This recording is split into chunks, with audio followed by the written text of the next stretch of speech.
वनिता मॅमबद्दल सांगायचं झालं तर मी हे सांगेन की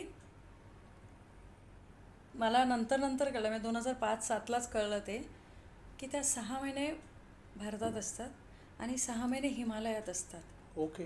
आणि त्या हिमालयात 6 महिने लिटरली साध्वी म्हणून राहतात, तिथे तपश्चर्या वगैरे करतात. अच्छा. खूप मोठ्या साध्वी आहेत त्या. तर म्हणजे त्या पाया पडून घेत नाहीत आजही. म्हणजे त्याच्यामागे वेगळं शास्त्र आहे. जेव्हा आपण एखाद्या व्यक्तीच्या पाया पडत असतो तेव्हा त्या व्यक्तीचं पुण्य, त्या व्यक्तीचं बरंचसं सत्कर्म आपल्याला मिळतं, कारण तो वरून आशीर्वाद देतो. आपण असा आशीर्वाद देतो आणि त्यांच्या पायाची ऊर्जा आणि शरीराच्या ऊर्जेच्या मध्ये आपण असतो. आणि म्हणून आपल्याकडे पूर्वपार प्रथा चालत आली आहे की घरातून निघताना मोठ्यांच्या पाया पडूनच निघावं. बरोबर. आणि स्पेशली जेव्हा आपण आई वडिलांच्या पाया पडून निघतो तेव्हा, आता आपल्या पॉडकास्टमध्ये बोलणं झालं त्याचा विषय धरते, की जेव्हा आपण आईच्या पाया पडून निघतो तेव्हा आपण आपल्या कुंडलीतलं चतुर्थ स्थान ॲक्टिवेट करतो, जे सुखस्थान आहे.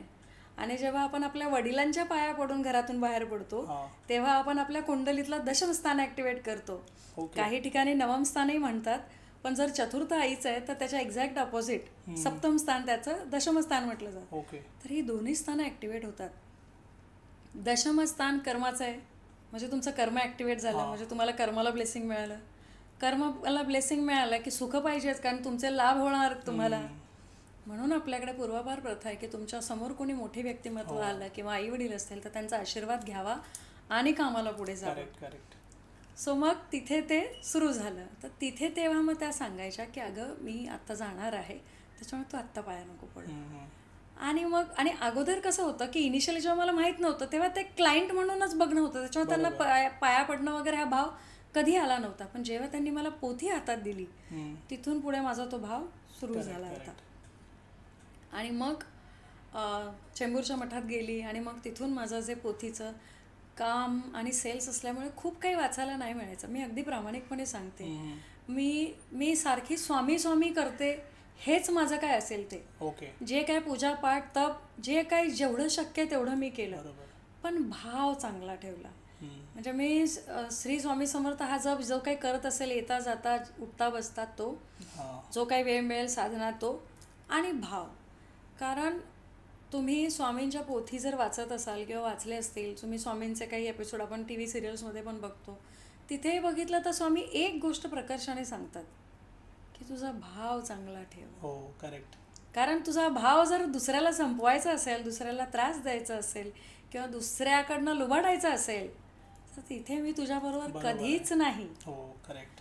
आणि तुम्हाला सांगते की माझ्यावर माझ्या आईवडिलांची खूप कृपा आहे, त्यांचे खूप आशीर्वाद आहेत की माझ्या आईने मला कायम हे शिकवलं तेव्हापासून. म्हणजे परिस्थिती नव्हती तेव्हाही ती हेच म्हणायची, आज आहे तरी हेच म्हणते की आपली ओंजळ भरली की खाली पडायच्या आधी दुसऱ्याला देत जावं.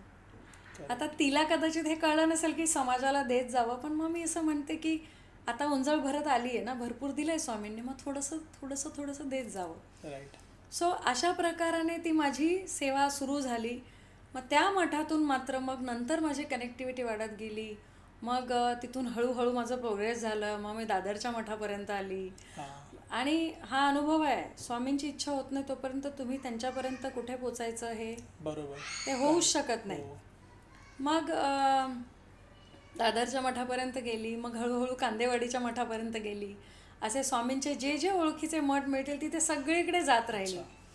आणि मग तिथून योग आला, तोपर्यंत माझं लग्न झालं होतं. मग तिथून योग आला आणि मग आम्हाला अक्कलकोटची वारी मिळाली आणि मग तिथून माझं अक्कलकोट सुरू झालं.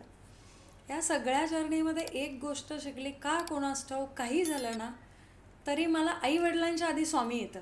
अच्छा. हां, म्हणजे आजही काही झालं काय तर नॉर्मली आपण आई ग म्हणतो, तर ती आई ग ची आरोळी झाली की त्याच्यानंतर माझं येतं स्वामी. म्हणजे ही भाव येतात माझे.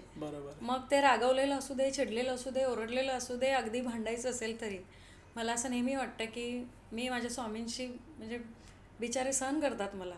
म्हणजे मी त्यांच्याशी बोलते की मी भांडते जास्त, कदाचित हक्काचं असेल, म्हणजे ते कनेक्टिव्हिटी झाली माझी म्हणून असेल.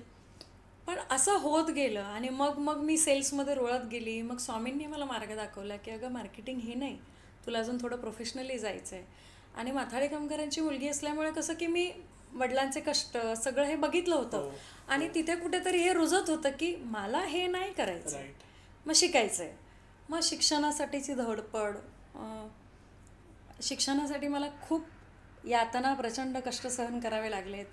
10वी झाल्यानंतर मला 2 वर्ष गॅप घ्यावा लागला.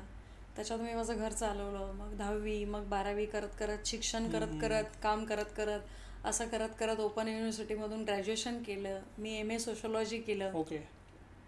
सोशोलॉजीमध्ये MA झालं तोपर्यंत असा पॅच झाला होता की कॉलेज टू MA सोशोलॉजी या पॅचपर्यंत काहीतरी काम पाहिजेच. मग या क्षेत्रात मी इन्शुरन्समध्ये ओढली होती. अच्छा. आणि I was insurance consultant that time. Insurance consultant करता करता जनरल इन्शुरन्स, म्युच्युअल फंड हे सगळं ओघाने आलंच होतं.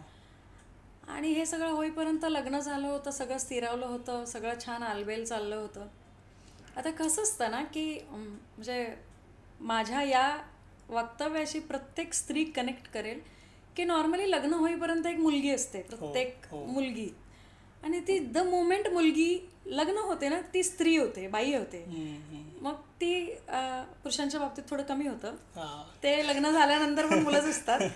पण हा माझा अनुभव आहे आणि मी कित्येक आजूबाजूला पाहिलं की ते स्त्री झाल्यानंतर तिची आपसूक भावना होते की माझं लग्न झालंय, मग आता मला घर सगळं छान पाहिजे, सगळं करायचं, घर सेट करायचं, पहिली वास्तू घ्यायची.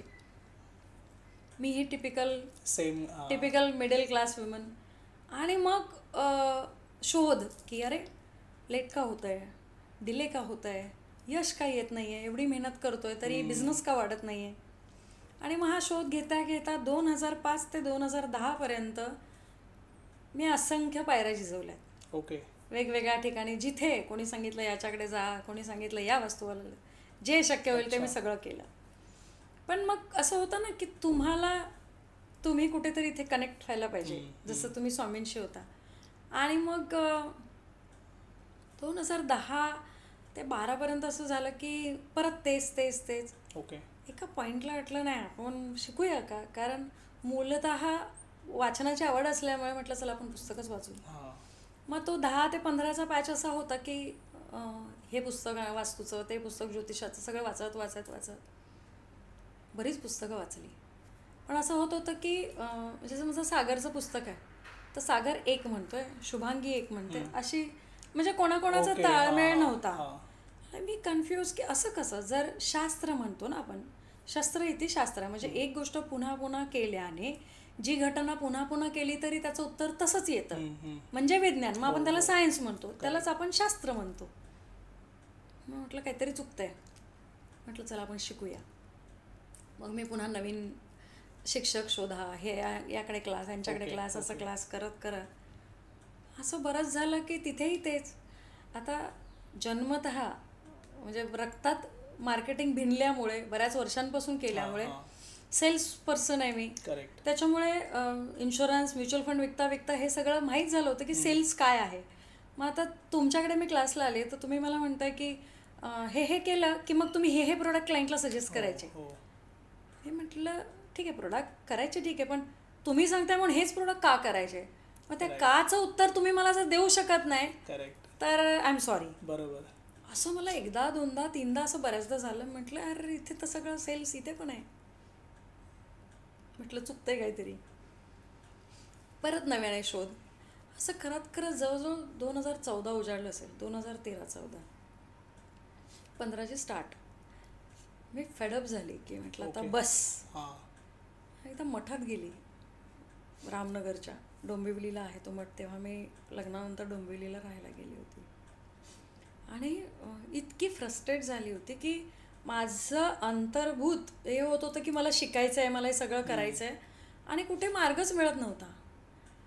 म्हटलं नाही. मग मी मठात गेली. ॲज युज्युअल मी स्वामींशी भांडली की मी इन्शुरन्स चांगलं करते, माझं म्युच्युअल फंडचं काम चांगलं चाललं आहे, सगळं चांगलं चाललं आहे, मी खाऊन पिऊन सुखी आहे. मग तुम्ही माझ्या आयुष्यात हे दिलं आहे ना, तर मला चांगलं द्या, अदरवाईज हे मला नको आहे. आणि असं बोलून मी लिटरली निघून आली मठातनं. म्हणजे मला आठवतं मी त्या दिवशी पाया पण पडली नव्हती. इतका तो संताप आणि हे होता. आणि माझं हे मत आहे की आपल्या आयुष्यात येणारे प्रत्येक व्यक्ती, प्रत्येक व्यक्तिमत्व हे स्वामींनी नियोजित केलेलं असतं, सुनियोजित.